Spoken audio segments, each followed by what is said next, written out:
મિત્રો નંદુબાગમાં તમારું સ્વાગત છે।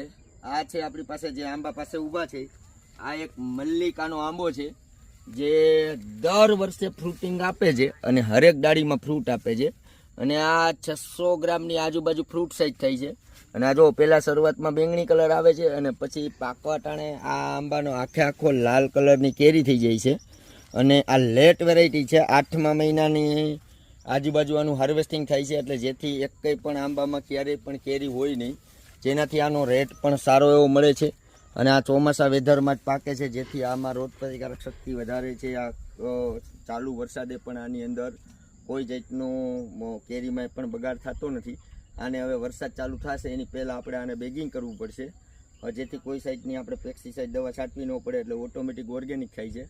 અને આ બોની સાઈડમાં આંબો થાય છે, એટલે આ હાઈ ડેન્સિટીમાં વાવેતર કરવું પડે। આ 1 એકરની અંદર 550 આંબા આવે 6 બાય 12ના અંતરે વાવી એટલે, અને બેસ્ટ વેરાયટી છે। બીજા વર્ષેથી જ ઉત્પાદન ચાલુ થાય છે, એટલે ત્રીજા વર્ષે તમને 2.5 વર્ષેથી આનું ફ્રૂટિંગ તમને હાર્વેસ્ટિંગમાં ચાલુ થઈ જાય છે, એટલે તમારો ખર્ચો પણ જાજો ટાઈમ લગીને રહે નહીં, એટલે તમારો પ્રોફિટ પણ વહેલાથી ચાલુ થઈ જાય છે।